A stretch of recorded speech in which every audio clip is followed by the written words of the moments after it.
নিশ্চিতভাবেই তাদের ব্যবসার বিষয়টা তারা দেখবেন, কিন্তু অ্যাট দি সেম টাইম রাস্তার অবস্থা, যানজটের অবস্থা, মানুষের সুবিধা অসুবিধার কথা সেটাও শিলিগুড়ির মানুষ হিসাবে তারা বিবেচনা করবেন। আমরা আমাদের অসুবিধার কথাটা ওনাদেরকে শুধু জানালাম। শহরের কেন্দ্রবিন্দু থেকে বাসস্ট্যান্ডকে সরিয়ে 3 বাত্তি মোড়ে নিয়ে গেলে বাসের সলিল সমাধি ঘটবে, আর তাই বাস বাঁচিয়ে রাখার কাতর আবেদন বাস চালক সংগঠনের। শিলিগুড়ি শহরে প্রতিদিন শতাধিক নতুন গাড়ি ক্রয় হচ্ছে, সেই গাড়ি শহরের বুকেই চলাচল করছে। তার ওপর টোটোর সংখ্যা এতটাই বৃদ্ধি পেয়েছে যে পায়ে হেঁটে চলাফেরা করাই দায় হয়ে উঠেছে। এই টোটোর ওপর প্রশাসনের কোনো নিয়ন্ত্রণ নেই। মাঝে মধ্যে অবশ্য কড়া পদক্ষেপ গ্রহণ করা হয়, কিন্তু তা সাময়িক। কয়েকদিন যেতে না যেতেই আবার সহাবস্থানে ফিরে আসে, ফলে যানজটে নাজেহাল শহরবাসী।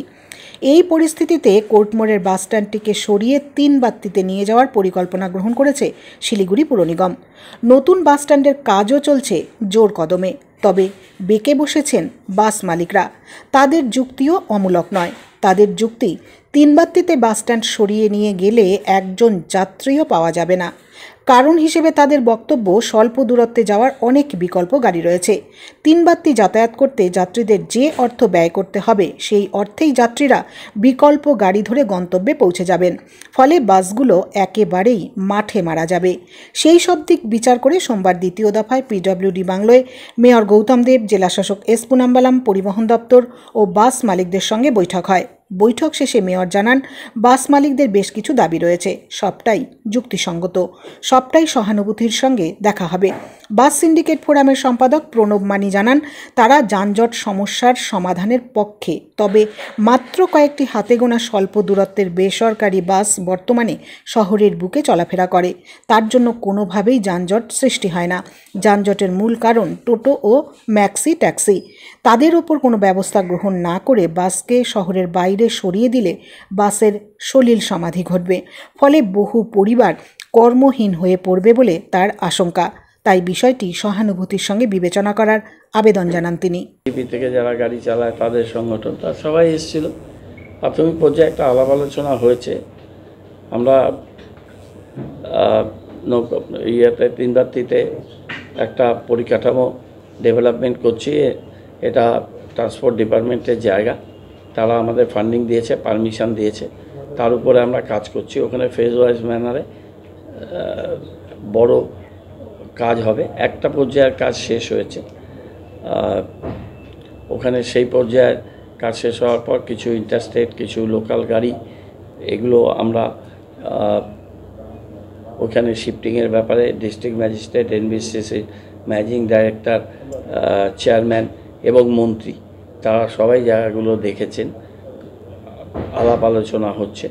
আলাপ আলোচনার মাধ্যমে একটা ব্যবস্থাটা সুষ্ঠুভাবে যাতে হয় সেটা আমরা করার জন্য আজকে আলাপ আলোচনা করেছি। বাস মালিকরা তারা বেশ কিছু সাজেশন, তাদের বক্তব্য, তাদের অসুবিধা কথা তারা বলেছে। আমরা সেই ব্যাপারে সহানুভূতিশীল, কেননা এরাও সবাই শিলিগুড়িরই অধিবাসী, এখানকার সান অফ দি সয়েল, অনেকে দীর্ঘদিন ধরে এই পরিবহন ব্যবসার সাথে যুক্ত, এবং পরিবহন ব্যবসার অবস্থা দেশব্যাপী একটা গভর্নমেন্টের পলিসি, সেন্ট্রাল গভর্নমেন্টের পলিসির জন্য সেটা খুব সুখকর অবস্থায় নেই, সেটাও আমরা জানি। আবার মানুষ বাস ব্যবহার করে, সেই সরকারি বাসের সাথে সাথে প্রাইভেট বাসগুলোকেও বাঁচিয়ে রেখেই আমাদের এগোতে হবে। এই সমস্ত ব্যাপারগুলো নিয়ে আলাপ আলোচনা করেছি। বাস ওনার্সরা তারা নিশ্চিতভাবেই তাদের ব্যবসার বিষয়টা তারা দেখবেন, কিন্তু অ্যাট দি সেম টাইম রাস্তার অবস্থা, যানজটের অবস্থা, মানুষের সুবিধা অসুবিধার কথা সেটাও শিলিগুড়ির মানুষ হিসাবে তারা বিবেচনা করবেন। এই তাদের কাছে আমরা এই আবেদন রেখেছি। তারা তাদের মধ্যে আলাপ আলোচনা করে ডিস্ট্রিক্ট অ্যাডমিনিস্ট্রেশন এবং আরটিও তারা বসে একটা প্রথা পদ্ধতি তাদের মধ্যে খুব দ্রুত তারা সেটা নির্ণয় করবে। এনবিএসটিসির সাথেও ডিএম সাহেবের কথা হয়েছে, এবং মন্ত্রী এবং চেয়ারম্যান, ম্যানেজিং ডাইরেক্টর এনবিএসটিসি, তাদের সাথেও কথা হচ্ছে। সৌমিত্র মোহন সাহেব আছেন এনবিএসটিসির প্রিন্সিপাল সেক্রেটারি। আমরা চাইব তাদের সাথে কথা বলে একটা সেপ্টেম্বর মাসের প্রথম দিকে ট্রান্সপোর্ট নিয়ে একটা বড় মিটিং আমরা করতে চাই। সেখানে হিমুল ক্যাটেল ফিডে যে মমতা বন্দ্যোপাধ্যায় একটা জায়গা, হিমুলের জায়গা ট্রান্সপোর্টকে দিয়েছিল, সেইটা নিয়ে একটা পরিকল্পনা করা। তেনজিং নোরগে টার্মিনাসটার যে অবস্থা, সেটাকে একটা তাদের পুনর্গঠন করার একটা পরিকল্পনা আছে। ভলভো বাসগুলোকে শহরের বাইরে যেতে হবে, সেটা এই মাটিগাড়া এসজেডিএ একটা ডেভেলপ করছে পরিবহন নগর, সেখানে এই বড় গাড়িগুলো যাবে। এই সব মিলে ট্রান্সপোর্টের টোটাল ব্যাপারটা একটা নতুন সিস্টেমের মধ্যে আনা, এবং এনবিএসটিসি সেখানে খুব গুরুত্বপূর্ণ, এবং প্রাইভেট ওনাররাও, অপারেটররা, তারাও গুরুত্বপূর্ণ। সুতরাং একটা ট্রান্সপোর্ট নিয়ে একটা পূর্ণাঙ্গ মিটিং শিলিগুড়িতে করার জন্য ডিএম সাহেবকে আমি বলেছি, উনি ইনিশিয়েটিভ নিক। আমিও ট্রান্সপোর্ট সেক্রেটারি মন্ত্রীর সাথে কথা বলছি, প্রাইভেট ওনার্সরাও থাকবে। আমরা আগে আলোচনা করে তারপরে প্রাইভেট ওনারদের সাথে এই লেভেলে কথা বলে একটা সব মিলে শিলিগুড়ি শহরে ট্রান্সপোর্টের ব্যাপারটা পুলিশ প্রশাসনের লোকেরাও থাকবে নিয়ে আমরা খুব সিরিয়াসলি চিন্তাভাবনা করছি। কেননা শিলিগুড়ি শহরে যানজটটা একটা বড় সমস্যা, সেটার থেকে বেরিয়ে আসার জন্য আমরা বিভিন্ন ধরনের প্ল্যানিং পরিকল্পনা আমরা নিচ্ছি। আজকে সেগুলো নিয়ে আলোচনা হয়েছে, ভালো আলোচনা হয়েছে। আরটিও এবং ডিস্ট্রিক্ট লেভেল এর অ্যাডমিনিস্ট্রেশন, তাদের সাথে বাস মালিকদের খুব তাড়াতাড়ি মিটিং হবে। এটা আমি ডিএম সাহেবকে বলবো যে 1 সপ্তাহের মধ্যে পারলে আরেকটা মিটিং করে নিন। আজকে এসএমসির তরফে বাস স্ট্যান্ড সরানো নিয়ে আমাদেরকে একটা চিঠি দেওয়া হয়েছিল। সেই চিঠিতে আমরা পিডব্লিউডি ন্যাশনাল বাংলোতে আমরা মিটিং গেছিলাম। ডিএম সাহেব ছিলেন, আরটিও সাহেব ছিলেন, এসএমসির সব অফিসিয়ালরা সকলেই ছিলেন। আমরা প্রশাসনের কাছে, দার্জিলিং জেলা প্রশাসনের কাছে আমরা অ্যাপিল করলাম। আমরা আমাদের অসুবিধার কথাটা ওনাদেরকে শুধু জানালাম। আমরা বললাম যে 30 টাকা ডিজেলের বৃদ্ধি হয়েছে, মাননীয় মুখ্যমন্ত্রী কিন্তু আমাদের বাস ভাড়া বাড়াচ্ছেন না, তার কারণ জনসাধারণের উপরে যাতে চাপ না বাড়ে। কিন্তু এক্ষেত্রে যদি আমরা 3 বাত্তিতে যাই, এক তো 3 বাত্তি মোড়ে কেউ আসবে না, কিন্তু যদি কেউ আসে বাসে করেই, তাহলে 3 বাত্তির থেকে শিলিগুড়ি টাউনে আসতে তার 20 টাকা খরচ হবে, এবং শিলিগুড়ি টাউন থেকে 3 বাত্তি গেলে আবার তার 20 টাকা, 40 টাকা খরচ হবে, প্লাস সময় অধিক লাগবে। তো স্যার, বাড়ির কাছে, হাতের কাছে কোটমোড়ে যখন তারা সিটি অটো আর ম্যাজিক পাবে, তখন তো তারা তো সেটাই অ্যাভিল করবে। আমরা সন অফ দ্য সয়েল শিলিগুড়ির উন্নতি আমরা চাই। আমরা এটা বললাম যে কোনো এক সময় ইয়ারভিউ হোটেলের উল্টো দিকে আমাদের বাস স্ট্যান্ড ছিল, inter district. Tenzing Norgay central bus terminus হওয়ার পরে আমরা সেখানে শিফট করছি। তাতে বাসের যাত্রী সাধারণের কোনো অসুবিধা হয়নি।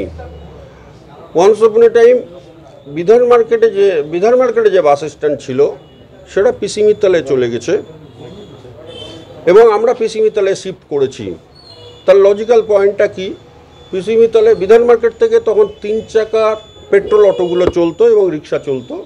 তো ওটা প্যাসেঞ্জারের ঘাড়েই পড়েছিল যে 5 টাকা নিত পিসি মিত্তাল অবধি যেতে, বা 5 টাকা, সেটা একটা প্যাসেঞ্জারের আপ ডাউনে হয়তো 10 টাকা খরচ বৃদ্ধি হতো। কিন্তু বিধান মার্কেটের পেট্রোল সিটি অটো কখনোই বাগরাকোট, সেবক বা আপনার মালবাজার, ওতলাবাড়ি অবধি নিয়ে যেত না, তারা পিসি মিত্তালেই ছেড়ে দিত। কিন্তু আমাদের হার্ট অফ দ্য টাউন আমাদের বাস স্ট্যান্ড, এবং তার পাশাপাশি যেহেতু আপনারা সিটি অটোকেও কোটমোড় বেস করেই দিয়েছেন, তো ন্যাচারালি মানুষ সস্তা পরিবহনেই যাবে। আমি নিজে হলেও তাতেই যেতাম, আমি নিশ্চয়ই এখান থেকে 3 বাত্তি যেতাম না। আমাদের এই বক্তব্যটার সাথে ওনারা সহমত প্রকাশ করে ওনারা বলছেন যে দেখুন, শিলিগুড়ি শহর এখন এত জাম হয়ে গেছে, আমরা সেটা সাপোর্ট করি যে ডেলি 200 থেকে 300 নতুন গাড়ি এখানে রেজিস্ট্রেশন হচ্ছে। কিন্তু আমরা খালি একটা কথাই বললাম যে এখান থেকে যদি 3 বাত্তি যাওয়া হয়, বাস মালিকদের মানে সেই বাসগুলোর সলিল সমাধি ছাড়া আর কিছু হবে না। এখন প্রশাসনের উপরে দায়িত্ব যে ওনারা এটাকে কিভাবে রেকটিফিকেশন করবেন।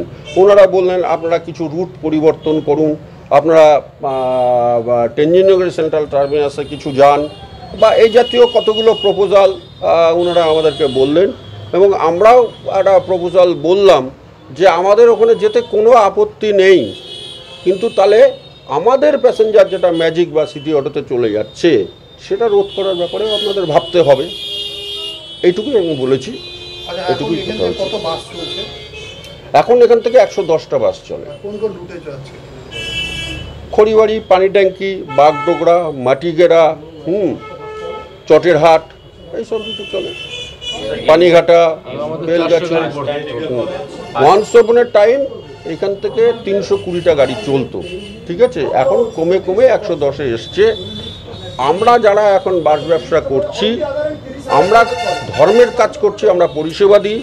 আজকে বাস চালিয়ে আমাদের সংসার কখনোই প্রতিপালন হয় না, কিন্তু তবুও আমরা বাস মালিক এই কারণেই যে যেসব শ্রমিকরা আমাদের বাস চালাচ্ছেন দীর্ঘ বছর ধরে, অন্তত ওই 3 জন শ্রমিক তার সংসার স্বাচ্ছন্দ্যে চলছে, সেটাতেই আমরা গর্ববোধ করি যে না, আমার বাসে আমি লস করলেও এদের সংসার চলছে। একটা জিনিস আপনাদের বলি যে এটা আমরা অনেক দিন হিসাব করেছি, একটা বাস যদি রাস্তায় নামে 30টা পরিবারের উনুন জ্বলে। প্রথমত 3টা স্টাফ, বুকিং স্টাফ, দালাল, ফেরিওয়ালা, আমরা এইভাবে দেখেছি, টায়ারওয়ালা, মোটর পার্টসওয়ালা, আমরা দেখেছি যে একটা বাস যদি রাস্তায় নামে তাহলে 30টা পরিবারে উনুন জ্বলে। এখন আমাদের দার্জিলিং প্রশাসন সেটা ভেবে দেখবেন যে আমাদের বাঁচিয়ে রাখবেন না রাখবেন না। আমরা চাইছি আপনি 3 ব্যক্তিদের নেন, আমাদের আপত্তি নেই, কিন্তু যাত্রীর দায়িত্ব আপনাকে নিতে হবে। আমাদের লজিক হচ্ছে যে এখান থেকে দূরে যখন যাবো, আমি আপনাকে বললাম না যে বিধান মার্কেট থেকে পিসি মিতাল চলে গেছে, সেই প্যাসেঞ্জারগুলো কিন্তু পিসি মিতালেই গেছে, কেন সেখানে প্যারালাল কোনো গাড়ি চলতো না। কিন্তু এখান থেকে যদি আমরা চলে যাই, হ্যাঁ, এখানে প্যারালাল বহু গাড়ি আছে, তো ন্যাচারালি আমরা প্যাসেঞ্জার পাবো না, এবং আমাদের বাসগুলোর মানে সলিল সমাধি হয়ে যাবে। আমি জানি না যে শ্রমিকগুলো আমাদের 30-40 বছর ধরে কাজ করছে তাদের কি হবে। তবে প্রশাসন, বিশেষ করে মেয়র মহাশয় আমাদের আশ্বস্ত করলেন। উনি এটাও বললেন যে আমাদের মোটো না যে আপনাদের মেরে ফেলার, হ্যাঁ, আপনারাও থাকুন, এটাও থাকুন, এবং শিলিগুড়ি শহর যাতে পরিষ্কার হয় সেই চিন্তাধারাও আমরা করছি। আমার নাম Pranab Kanti Mani, secretary, north Bengal passenger transport owners coordination committee.